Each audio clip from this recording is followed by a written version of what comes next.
I have always said, education is the key to successfulness in life and death. And after preaching this to my fellow and educated 313 is for a few decades now. The newly one got with wild air and that bags you could carry your shopping and who's been following me around a lot lately. It's probably time I put my money where the most vulnerable part of my face, the mouth is. I remortgaged my cousin Kenneth's condo behind his back to pay for an intensified we crash course in artisanal cooking under famed TV chef Gordon Ramsay. I got for the first 2 weeks and on the 15th day of the course, Chef Ramsay delivered his usual complaint.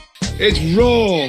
It's fucking raw. To which I replied, it's a lettuce and gummy bear medley. It's supposed to be raw. He was so stunned by my proving him wrong that he immediately graduated me and got me a job at his friend's restaurant downtown, telling me to start immediately for the night's dinner time shift. He even promised not to tell his restaurant a friend about my unsavory habit of beatboxing directly into people's food while I was cooking for them. I showed up in oversized mittens even though it was a warm evening, as I had several cuts on each of my 9 fingers and 3 thumbs. I didn't want anyone to see that as a sign of incompetence when it was really a sign of the improper equipment at the Gordon Ramsay cooking school for gifted victims of severe brain injuries. He insisted that a sharp knife is a safe knife, even though the simplest logic should have told him that it's far harder to accidentally disembowel a TV chef during a heated tickle fight if you're holding a blunt knife. Once I got into the kitchen, I couldn't find a band-aid, so I had to use thinly sliced pieces of salmon on my precious fingers. My first order of the day was pufferfish sashimi with a rattlesnake saliva sorbet for a dessert. Apparently this was a high Japanese restaurant. I included this because I know that the inhabitants of Japan have eaten pufferfish for centuries. Bones have been found in kitchens from the Jomon period that date back more than 2,300 years. The Takugo's a shogunate between 1603 and 1860 and prohibited the consumption of pufferfish and eel. But it became common again as the power of the shogunate weakened in western regions of Japan, where the fish was easier to get. Various cooking methods were developed to safely eat them.